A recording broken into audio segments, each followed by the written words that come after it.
नमस्कार। अरुणाचल समाचार में आपका स्वागत है। मैं हूं यारमता सिंह आंगू। आइए बुलेटिन में सबसे पहले देखते हैं मुख्य समाचार।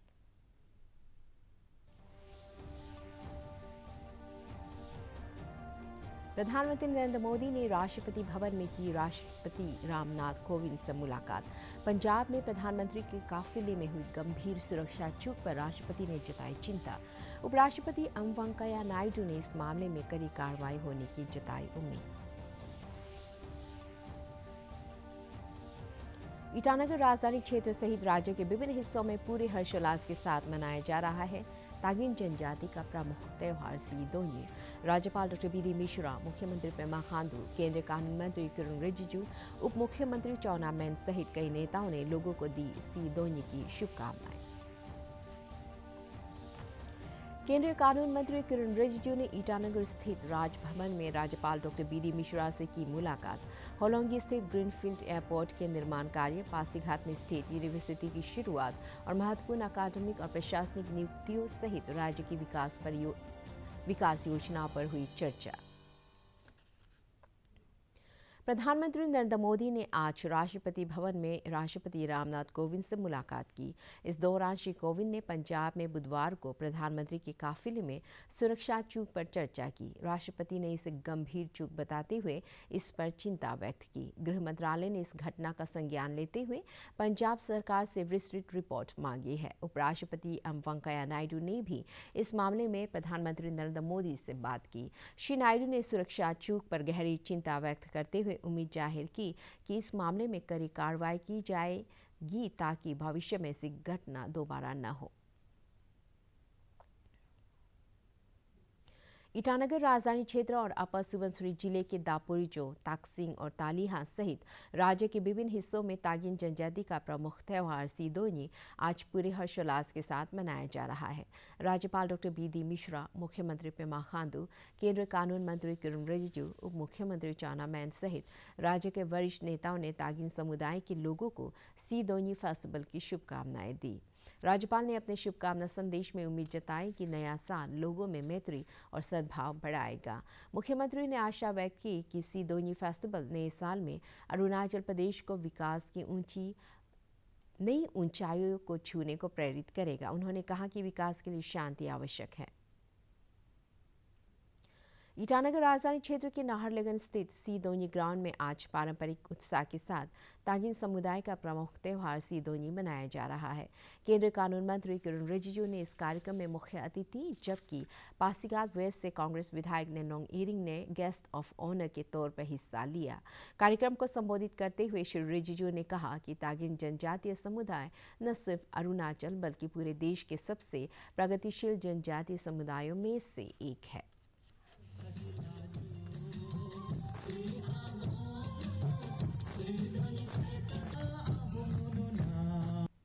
विकास के पथ पर जब डेवलपमेंट का हम लोग बात करता है तो अपर सुबनसिरी एरिया जो है, खास करके तागिन कम्युनिटी को काफी देर से मौका मिला है। बहुत लेट के बाद तागिन समाज को स्कूल, मेडिकल और बाकी फैसिलिटी जो यहाँ फुट हिल एरियाज है, बाकी कम्युनिटी के मुकाबले तागिन कम्युनिटी को काफी लेट से मौका मिला है कि अरुणाचल प्रदेश ही नहीं, जितना हिंदुस्तान के अंदर में जनजाति है, ट्राइबल्स है, one of the most progressive community Tagin समाज उभर के आ रहे हैं। क्योंकि इतना रिमोट एरिया से कई ऑफिसर, सीनियर ऑफिसर का पोजीशन में आज हमारा प्रदेश को सेवा कर रहे हैं। मैंने देखा है तागिन समाज के लोग बहुत तेजी से आगे बढ़ रहे हैं और इसी शुभ अवसर पर मैं जो आपके सोसाइटी है, पेरेंट आपके जो बॉडी है, तागिन वेलफेयर सोसाइटी को मैं अभिनंदन करना चाहता हूं। उन्होंने बहुत अच्छा लीड रोल प्ले किया है। धर्म एक अलग चीज होता है, लेकिन अपना जो संस्कृति और परंपरा है, इसको हमको सदा उसको कायम रखना होगा। केंद्रीय कानून मंत्री किरण रिजिजू ने आज ईटानगर स्थित राजभवन में राज्यपाल डॉ. बी.डी. मिश्रा से मुलाकात की। इस मुलाकात में होलोंगी स्थित ग्रीनफील्ड एयरपोर्ट के निर्माण कार्य, पासीघाट में स्थित यूनिवर्सिटी की शुरुआत और महत्वपूर्ण अकादमिक और प्रशासनिक नियुक्तियों सहित राज्य की अन्य विकास योजनाओं के बारे में चर्चा हुई। राज्यपाल ने श्री रिजिजू से आग्रह किया कि वह अपने स्तर पर होलोंगी एयरपोर्ट को जल्द से जल्द चालू कराने का भी प्रयास करें। इस अवसर पर राज्य के पुलिस महानिदेशक आर.पी. उपाध्याय और सिविल एविएशन सचिव स्वप्निल नायक भी मौजूद थे। प्रधानमंत्री नरेंद्र मोदी की अध्यक्षता में आज हुई केंद्रीय कैबिनेट की बैठक में भारत और नेपाल के बीच उत्तराखंड के धारचूला में महाकाली नदी पर पुल के निर्माण को मंजूरी दी गई। कैबिनेट में लिए गए फैसलों की जानकारी देते हुए केंद्रीय सूचना एवं प्रसारण मंत्री अनुराग सिंह ठाकुर ने पत्रकारों को बताया कि महाकाली नदी पर पुल के निर्माण के लिए दोनों देशों के बीच जल्द ही समझौते पर हस्ताक्षर किए जाएंगे। उन्होंने बताया कि 3 साल के भीतर इस पुल का निर्माण कार्य पूरा हो जाएगा और इससे उत्तराखंड और नेपाल में सीमावर्ती इलाकों में रहने वाले लोगों को बहुत लाभ मिलेगा। इसके अलावा केंद्रीय कैबिनेट ने नवीकरणीय ऊर्जा के क्षेत्र में बड़ा कदम उठाते हुए ग्रीन एनर्जी कॉरिडोर के फेज 2 को भी मंजूरी दी। इससे 7 राज्यों में ट्रांसमिशन लाइन बनाई जाएगी। के बीच में जो एक ब्रिज बनाने के लिए है और ये महाकाली रिवर के ऊपर बनेगा धारचूला में। ये इसलिए भी महत्वपूर्ण है कि ना केवल नेपाल हमारा पड़ोसी देश है, बल्कि जैसा हम कहते हैं कि रोटी और बेटी की भी हमारा रिश्ता है। We share unique ties of friendship and cooperation with Nepal and this is an important decision where a MOU will be signed shortly to construct a bridge over Mahakali River, which will help people living in the state of Uttarakhand and on the other side in the area falling under the Nepal territory.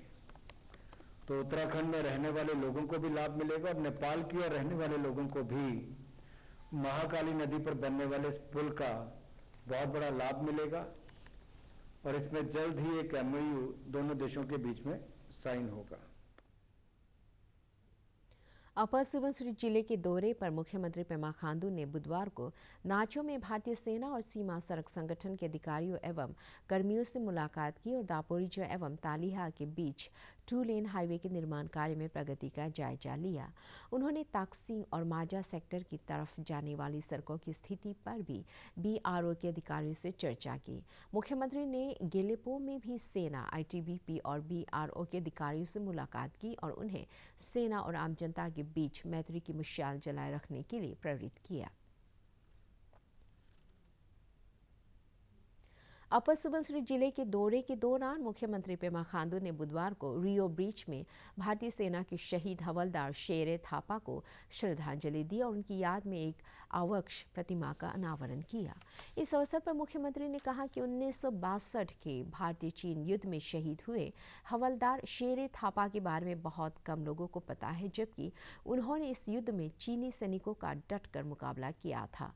Shri Khandu ने कहा कि जिले के ताकसिंग और नाचो के बीच स्थित रियो bridge में हवलदार शेरे थापा ने देश के लिए लड़ते हुए अपने प्राणों की आहुति दी। देश भर में पिछले 24 घंटे में कोरोना के 90,928 नए मामले सामने आए, जबकि अरुणाचल प्रदेश में बुधवार को 32 नए मामले दर्ज किए गए। देश में अब तक ओमिक्रॉन के कुल 2,630 मामले सामने आ चुके हैं और इनमें 995 लोग संक्रमण मुक्त हो चुके हैं। राष्ट्रव्यापी टीकाकरण अभियान के तहत अब तक 148 करोड़ 67 लाख से अधिक कोविड टीके लगाए जा चुके हैं। अरुणाचल प्रदेश में 8,19,615 लोगों को कोविड वैक्सीन की पहली डोज, जबकि 6,54,855 लोगों को कोविड वैक्सीन की दूसरी डोज लगाई जा चुकी है। देश में वर्तमान में 2,85,401 रोगियों का इलाज चल रहा है। स्वस्थ होने की दर 97.81% है, जबकि पिछले 24 घंटे में 19,000 से अधिक लोग ठीक हुए।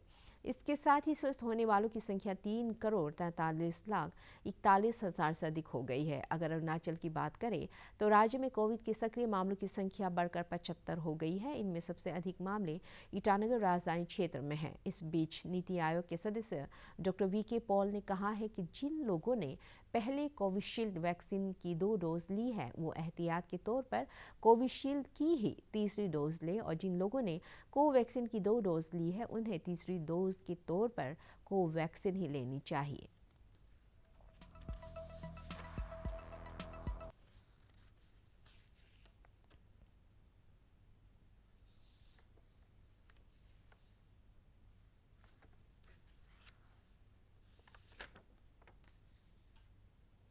My second intervention is to let you know that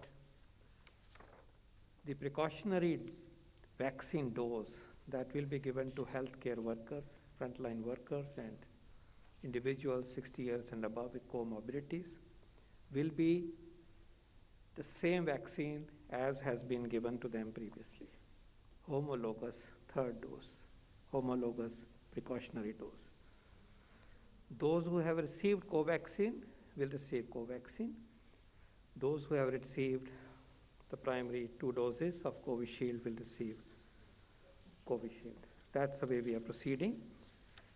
love Agarwal ji ने क्लियरली हमें समझाया कि इस प्रक्रिया को शुरू करने के लिए सारे अरेंजमेंट्स जो हैं वो ऑन ट्रैक हैं और ये प्रोसेस शुरू होगा।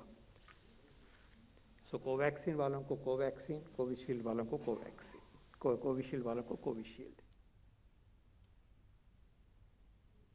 केंद्रीय कानून मंत्री और भाजपा के वरिष्ठ नेता किरण रिजिजू ने कहा है कि अरुणाचल प्रदेश में बसे चाकमा और हाजोंग समुदाय के लोगों को राज्य से बाहर किसी अन्य स्थान पर बसाने के लिए शांतिपूर्ण तरीके से प्रयास किए जा रहे हैं और उम्मीद है कि इसमें चाकमा और हाजोंग समुदाय के लोगों का भी पूरा सहयोग मिलेगा। उन्होंने कहा कि चाकमा और हाजोंग के मसले के समाधान के लिए केंद्र सरकार के साथ मिलकर प्रयास किए जा रहे हैं। सालों से चकमा हाजोंग जो अरुणाचल में बसे हुए हैं, हम लोगों का अल्टीमेट एम है कि जब सिटीजनशिप अमेंडमेंट बिल पास किया था उस समय क्लियरली प्रधानमंत्री जी, होम मिनिस्टर साहब ने क्लियरली कहा कि ये जो ट्राइबल स्टेट्स है, खास करके नॉर्थ ईस्ट का जो ट्राइबल एरिया है, इस पे लागू नहीं करेंगे। इससे एक प्रोटेक्शन मिला है। तो हमने मैसेज भी दिया है चकमा हाजोंग लोगों को कि आप अल्टरनेटिव सोचिए। तो होम मिनिस्टर साहब ने बहुत अच्छा संदेश दिया है, अमित शाह जी ने। मेरे ख्याल से सब कोऑपरेट करेंगे और अमित शाह जी का जो प्लान है उसको सब समर्थन करेंगे। तो जो बाहर से आए हैं, जो सिटीजनशिप मिल चुके हैं, उनका भी फ़ायदा होगा और अरुणाचल को भी प्रोटेक्शन मिलेगा। अरुणाचल की जो ट्राइबल आइडेंटिटी है। भारत का शानदार स्वाधीनता संघर्ष आधुनिक विश्व के महानतम संघर्षों में से एक है। दूरदर्शन समाचार द्वारा प्रसारित किए जा रहे आज़ादी का सफ़र में आज हम बात करेंगे स्वतंत्रता सेनानी भारतेंदु हरिश्चंद्र के बारे में। आज की कड़ी में हम श्रद्धांजलि दे रहे हैं स्वाधीनता सेनानी तथा हिंदी साहित्य और हिंदी रंगमंच के जनक भारतेंदु हरिश्चंद्र को।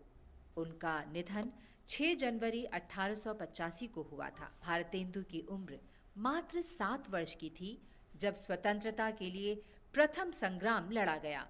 बालक हरिश्चंद्र के मन पर इस संग्राम का गहरा प्रभाव पड़ा। भारतेंदु हिंदी पुनर्जागरण के अग्रदूत थे। हिंदी देशी राष्ट्रवाद का श्रेय भारतेंदु को ही दिया जाता है। उन्होंने ऐसा जन आंदोलन चलाया जिसकी परिणति लोकप्रिय नारे हिंदी, हिंदू, हिंदुस्तान के रूप में हुई। उन्नति पूरी है तभी जब घर उन्नति होए। उनकी पत्रिकाओं में ब्रिटिश सरकार की दमनकारी नीतियों की कड़ी आलोचना की जाती थी। हरिश्चंद्र ने लोगों की दुर्दशा, देश की गरीबी, पराधीनता, अमानवीय शोषण, मध्यम वर्ग के असंतोष और देश की प्रगति के लिए ललक का प्रतिनिधित्व किया। उनके अंधेर नगरी नाटक का मूल सार अंधेर नगरी चौपट राजा। राज्य के स्वास्थ्य मंत्री और भाजपा के नेता आलो लिबांग ने बुधवार को अपर सियांग जिले के यिंगक्योंग में भाजपा एसटी मोर्चा की यिंगक्योंग इकाई की जिला कार्यकारिणी बैठक की अध्यक्षता की। इस बैठक में श्री लिबांग ने भाजपा कार्यकर्ताओं से आग्रह किया कि वे पार्टी को मजबूत बनाने के लिए हर संभव योगदान करें और केंद्र सरकार एवं राज्य सरकार की जनहितैषी योजनाओं के बारे में आम लोगों को जागरूक करने के लिए जरूरी कदम उठाएं। राज्य के खेल एवं युवा मामलों के मंत्री मामा नातुंग ने बुधवार को अरुणाचल प्रदेश की 8 सदस्यों वाली कर्लिंग टीम को हरी झंडी दिखाकर जम्मू कश्मीर के लिए रवाना किया। आगामी 7 जनवरी से 12 जनवरी तक जम्मू कश्मीर के गुलमार्ग में आयोजित होने जा रही नेशनल कर्लिंग चैंपियनशिप में अरुणाचल प्रदेश की टीम भी हिस्सा लेगी।